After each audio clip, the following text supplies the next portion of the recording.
كم زنات أدل زقات أو سبيل حلو دو خون بزيك العالم أدلني يزبل كابكم زيت حسوا نجارون كسوركم يونيلكم بر أنس أبام أبزي حسب كوشجر من البعض معاتكم يرمسلني قدي هوتك بسلام راح إلني تجلاجل لهم قد حكي كون لا داكم جرا ولا سن أي كتتبس كال ميت كم يترجع جسكن لقداس كله أبجمت إتي جنان أي تحاسب كم زنبرة أرتارلني سمعت أنسان إخم حاسكم كتكافلوا تخليهم بتحدث أتصب جيرو أي جبركون رأيتهم حاوني بزقنا أتقول داي بكم زي جمر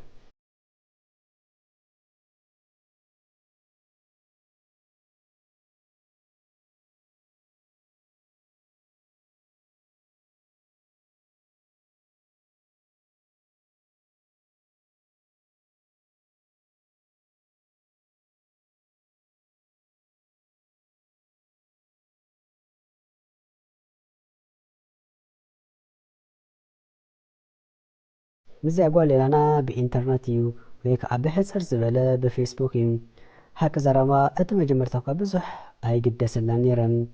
يا قداس باب قرب أنت على تلمس مساتنا أنت رسول تسمو يسمو أنس زنبرة نايوشت إذا قال له سبسل زرخبكو ممس أكزار كله حقو سيزبل أنا أب أوروبا نساقن أب أديس عايز اللام دلالتنا كبتر على الحليفو عزي آمي قيوم كل زقا متعا نقر أريقوس أب بلات نقرني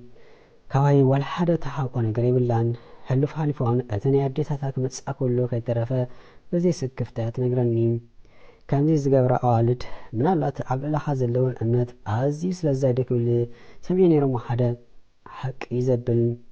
ولكو أبزو حزركم زي دول اللهم أوالد أودات انت حلوم حق زروا ناتا دمسة رح يسبر رحني داسك بلا بواعبر تدول نسو انت أيوة كان بإيمو تسجر إيمو كام انت كبلي تسيني ينبر بزوح أيت كاملونيم إيمو كام قال انت خلونا خاء ناوس أب تسجر إلى موبايلي تيليجرام بجيجا تسينا زي تفلت ما انت أكتول تساقي مطلع بقى بسلت أبز للتوسعات تدول ካልኦት እንተዝኹን ነይሮም ኣብዚ ኹን ዝኣደው እንዳበልኩ ምእንቲ ፅርፀርኩ ነይረም ኣብ ኣበፅሒ ግና ስኢለ ቀበላ ዋላ ካልእ ትረፍ ተፀጊመን 5 ደቂቕ ይሰምዓ ምዃነ ከምኡ ምዘይገብር ድማ ብደወል ኣይምስ ዕረፈትንን ቀልጢፈ ከቐበላ ወይ ክምልሰላ ትደሊ የግዳስ ኣይሕዘላኒ እትምንተይሲ ንፅሕቲ ገርሐ ሰብ ስለ ዝኾነት ኣብ ውሽጣ ተንኮል ዝበሃል የብላን በቲ ሓደቓ ሂወታት ፅቡቅ ጌራ ስለ ዘዕነትኒ ብጣዕሚ እያ ተደንግፀኒ ክንዝኾነ ኸ ንምንታይ ንመዓልቲ 100 ግዜ ኣይትድውልን ሓቂ ዘረባ ንኻልእ ትኹን ናይ ሕርቃ ስምዒት ተሰሚዒና ኣይፈልጥን ብፍላይ ከዓ ምሸት እንተደዊላ ስራሕ ደኸም ኢለ ክድቀስ እንዳደለኹ ክንሰይ ብቐሊሉ ክትፍኖኒ ስለዘይትኽእል ቋሓሰም እንዳበልኩ ይሰምዓ ሓንሳብ ንሳ እንዳተዛረበት ገዲፈያ ምሽ ድቀስ ንፅባሓይቱ እንታይ ጌርካ ማለት እዩ እንዳበለት ተኣዘንዝም ንእዛዝና ግና መቃረ ዘለዎ እዩ ክትዛረብ ስለ ዘለዋ ትዛረብ እምበር ካብ ልባ ኣይኮነትን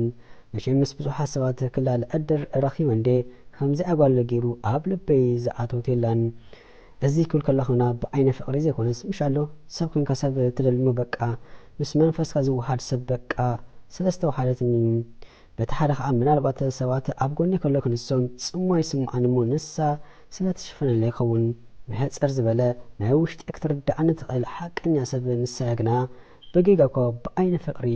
ጠሚተይ ኣይፈልጥን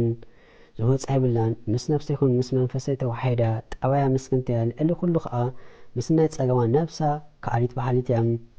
ብጌጋ እኳ ገንዘብ ሰደለሌላትን ኣይትፈልጥን ኣነ ከዓ ብሂወተይ ዘሐጉሰ ነገር እንተሎ ሓሲበ ክገብር ከለኹ እምበር ከም ዝባ ግበረለይ ዝብለኒ ኣይፈቱኒ ግዲ ሓቂ ሕልፍ ኢለ ንገዛ ክራይ ዝኸውን ይሰድለየ ሕጂ እኳ እንተዘይኮኑን ሓደ ግዜ ኣብ ዝሓለወ ተሓሉ ብዘይገድስ ሓደ ኣብይ ዝበለ ነገር ክገብረላ ኢለ ምስ ነብሰይ ቃልኣተ ይግባእያ ከዓ ውሽጢ ብፅሙዋ ክብላዕ ከሎ እልኒ ዝሓበትኒ ንሳ እያ ንሰብ ገንዘብ ስለ ዝሓብካዮ ንሰብ ንብረት ስለ ዝተሸከመ ወይ ካልእ ዝረአ ነገር ስለ ዝገበርካሉ ጥራሕ ሓጊዝካዮ ማለት ኣይኮነን እዚ ንመሓበ ኣብ ሂወት ወዲ ሰብ ኣበተር ኣለዎ ክንዝኾነ ከዓ ሂወታ ዝቕየር ነገር ክገብረላ ኢለ ምስ ነብሰይ ቃል ዝኣተኹም ካብታ ዘይብላ ብቪድዮ ደው ኢላ ክትኣለነ ክተስሕቀኒ ስፖርት ኣስራሓነ ክትብለኒ ከላ ኣንታ እዛ ሰብ ፈታትን ዶ ትኾን ኣፍቂራትን ትኾን እንዳበልኩ ወትሩ ምስ ነብሰይ ከም ተባዓስኩ የግዳስ ዋላ ሓደ ናይ ፍትወት ዝመስል ዘረባ ክትዛወይ ክትገብር ሰምዕያ ይኩን ርእያ ኣይፈልጥን ግዲ ሓቂ ከምኡ ምዃና የህግስኒ እቲ ምንታይሲ ዘየፍቅራ ክንሰይ ኣፍቂራትኒ ክትሳቐ ባሃገይ ስለዘይኮነ ድሓር ከዓ ብዓይነ ፍቕሪ እንተ ጥሚታትኒ እቲ ምውሓድና ክጠፍኢ ክድብዝዚ ክሓስስ ክጅምር እዩ ኣነ ከዓ ከምኡ ኣይደልኒ ምክንያቱ ምስ ሰብ ከለኹ ሰብ ዝፀምዓኒ ሰብ ስለ ዝኾንኩም ኣብ ዝኸደቶ ቦታ እውን ሽመይ ብኣውታ ክትፅውዕ ኣይትስከፍን እያ ካብ ሽም ኣቦኣ ሽመይ ዝያዳ ትለለ መን ኢሎም ምዝሓትዋ ድማ ዝፈትዎ ኣብ ኤሮጳ ዘሎ ሓዊ መልሳ የግዳስ ብፍላይ ገሊአን ቀረብታ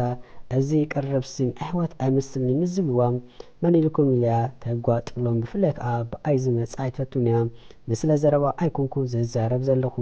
በዘይ ቃል ዓለም እየ ዝብለኩም ብጌጋ ብዝኣይ ዋላ ብፅቡቕ ንዝኾነ ሰብ ክትዛረብ ኣይደልን እያ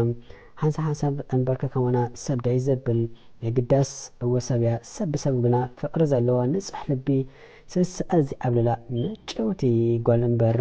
ብዕድመ ደረጃ ዳርጋ መሳቱ ኢና የግዳስ ብሓደ ዓመት ተዓብይና ኩን ግና ብናታ ኣጠማምታ ግዲ ከም ቆልዓ ተሓስበኒ ኮይና እንተ ወሓደ ብሓሙሽተ ዓመት የዓበይከያ ትብለኒ በፌስቡክ ተላሊ ክንሰይ ጥቡቕ ዝምድና ምፍጣሪ ዘገርምን ዘሐጉሰን ነገር እዩ እቲ ምንታይስ እስከ ገምትዎ በዘይ ምቁራፅ ንኽዲ ዓመት ከም ዝኣለና ሓደ ክልተ ሰለስተ ትብሉ ትሕሉ ድሓን ኮሉ ኣይትበሉ ብኣለይ ክነገረኩም እዩ ሓሙሽተ ዓመት መዓልታይ ከም ሓሙሽተ መዓልቲ የዕልና ኢና ካልእ ዝተረፈ ከመይ ሓዲርካ ብሩኽ መዓልቲ ይግበረልካ ዝብል መልእክቲ ትሰድድ እያ ኣነ እውን ግዲ ወልፊ ኮይኑኒ ገለ ምዘይርኢ ቀጨውጨ ይብለኒ ኩነታተይ ተዓዚበ ፍቕሪ ሒዙኒ ከይኮን ደጋጊመን ነፍሲ ፈትሽ የግዳስ ለበይ ካብ ከምዝታት ነፃ እዩ ዋላ እኳ ኣብቲ ዝነበረሉ ሃገር ምስ ብዙሓት ኣዋልድ ተላልየ እንተኾንኩ እንዳደልያኒ ክንሰን ክቀበልን ዘይምኽኣል ምክንያት ንፍቕሪ ላይ ዘይተፈጠርኩ ሰብ ክኸውን ኣለኒ ብምባል ንስ ነፍሰይ ስሕት ኢለ ይበኣስ ሓቂ ዘረባ እዛ ጓል ንሓዳ ንፍቕሪ ትኾን ድያ ንዝብል ሕቶ ካብቲ ክብሎ ዝፅናሕዎ ተገንዚብኩም መልሲ ክትህቡ ትኽእሉ ኢኹም እንተናተይ መልሲ ግን እወ በዘይ ቃል ዓለም ዓይንኻ ከይሓስኻ እምበር ንሓወይ ይኹን ንዝፈልጦም ሰባት ከማን ምስ ተመኒ ኩሎም ንኣይ ግና እንደ ግዲ ፈጣሪ እዚኣ ኣይኮነትን ብፅሒት ካልኒ ብጌጋ ይዝብለኩም ኣብዚ ኩሉ ዓመታት ነፃ ክንሰ ብዓይኒ ፍቕሪ ክጥምታ ይከኣልኩን ግና ካብ ሓውነት ሓሊፈ እንተ ዘፍቀራ እንተ ዝፈትዋ ኣይምፀልኣኩን ሓሊፋትኒ ጥራሕ ዘብል ብዝኾነ ዘረባ ከይነውሓልኩም ዋላ እኳ ኣይትመፅን ዲኻ እንዳበለት ተሓተኒ እንተነበረት ዝያዳ ዘምረረት ግና ረብዓይ ዓመትና ምስ ሕልፍና እዩ መዓልታዊ ክንዕልል ዳርጋ ኣብ ጎነይ ትነብር ዘላ ዝመስለኒ ቀፃሉን ገፃ ይኩን ኩሉ ምንቅስቓሳት ይርኢ ክትበልዕ ክትሰቲ ክዳን ቀይራ ምስ ወደት ሄይ ንከባበር ናብ ካልእ ገጽኩም ከይተሓስቡ ክዳን ቀይራ ምስ ወደእቲ ዝብል ዘለኹም ዘየለ ምስሊ ከዓ ከይትሕዋ ናብ ሚኒባስ ክትስቀል ኣስቤዛ ክትገብር ስራሕ ክትሰርሕ ኮላ ኮታስ ኩሉ ሂወታ ብቀረባ ስለ ዝሪኦም ዳርጋ ኣብ ገዛይ ትነብር ዘላ ኮይኑ ይስምዓኒ ነዚ ናይ ምፅሓቱ ሰዓቱ ስለዘይኣኻለ ሓራይ እንዳብልኩና ወሲነስ ክብገስ ኣይከኣልኩን ምዝኸዳ ከም ንጉስ ከም ትከናኸነኒ ከይደቀስካ ዘሕልም ነገር ግና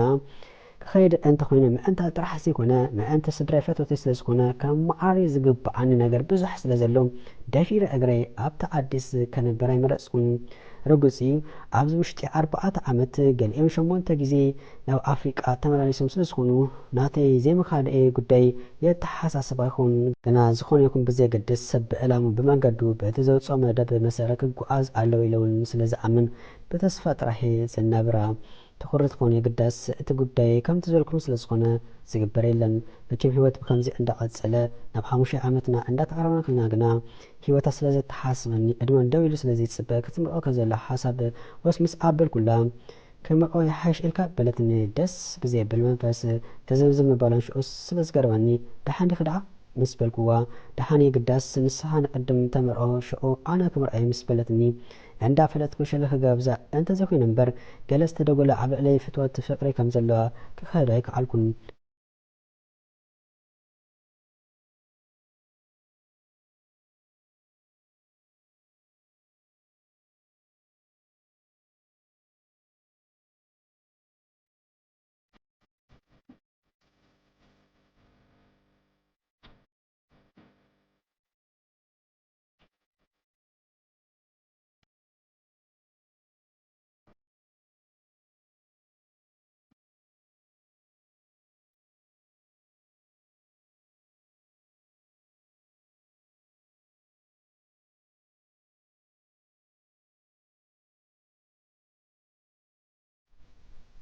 በቃ ካብቲኣ ተመርዓዊ ዝበልኩላ ሰዓት የኢንታ ንብዓት እንዳቆፀረ ምስልን ድምፂ ሕንቕንቕ ይብል ንሱ ጥራሕ ዘይኮኑን ብቪድዮ ምእላል ተዓቢ ገለ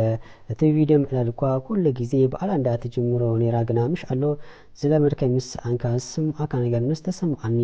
እንታይ ደኣ ምስ በልክዋ ደሓን ብከምዚ ሕሸና ዝበለትኒ ከም ዝመስለኒ ግና ኣብ ቅድመይ ክትነብአ ስለዘደለይቲ እዩ እንታይ ከም ዝገብር ሕርምት በለኒ ኮይኑ ግና በዘይ ቃል ዓለም ዘለኩም ምስ ኣዋል ሓደ ናይ ሓዳር ይኩን ናይ ፍቕሪ መጻኢ ኣይተረኣየንን እንተርፎ ከም ሓባው ኮይኑ ኣብ ጎና ደው ክብል እምበር ብካልእ ፈፂማ በቃ ኣብ ውሽጢ ኣተወትን ኣደንገፀትኒ ከብደዮም በልአቱ ግና ዝግበር የለን ላ ኣብ ኣውፅኣ የፍቅረከ እንተ ትብል ይቅበላኒ ስምዒተይ ሓሲበ ምህላዩ እንተ በሳጨው ንክዋል ሓደ ክገብር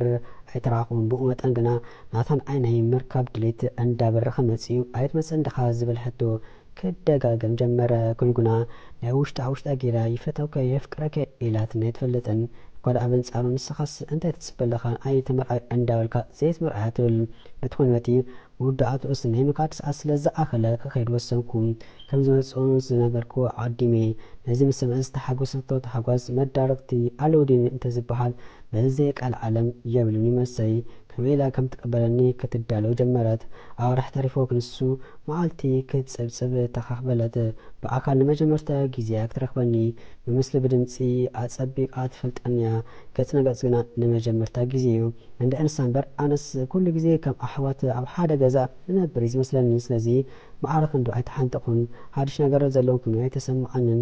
ነዚኣ ንዓ ከምዚ ኢለ እንተ ዝነግራ ነይረ ወርሒ መመላእታ ኣፅሓር ኣብሊሓ ምስ ባሓንጨረት ነይራ ኣነ ንዓ ክጅመር ከሎ ካብ መጀመርታውን ኣለማይ ፅብቕቲ ተፈታዊት ሰብያ ኣውዳት ቀፃሊ ከም ዝኸትርዋ ብዓይኒ ዘረጋገፅኩ ነገር እዩ ዘዝተላኸፈዋ ዘዝበለ ዕሪ ቁፅር ኣቢላ ትነግረኒ ግና ሓደ ኮንዓይ ዝወዳደር የለን ወራ ሓደ ጊዜ ሓደ ኣዝዩ ሃብታም ሰብ ደሊዎ ሞኽ ምስ ኣበላ ኣይተሓዝን ኢሎም ኣን ጥራሕ ተፀገም ሌላ ከም ሰብኣይ ንዓይ ንክዛረቡ ዝሓበትኒ